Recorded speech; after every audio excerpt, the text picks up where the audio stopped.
How to dispute a transaction on Onepay. Open the Onepay app and log in to your account. Go to the Transactions section and find the transaction you want to dispute.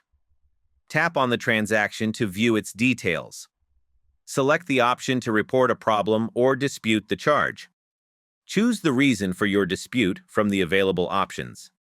Attach any supporting evidence such as screenshots or receipts. Submit the dispute request through the app. Wait for confirmation from Onepay that your dispute has been received. Check your email or app notifications for updates regarding your dispute. Respond promptly if a customer support agent contacts you for more information. Keep a record of all communications related to the dispute.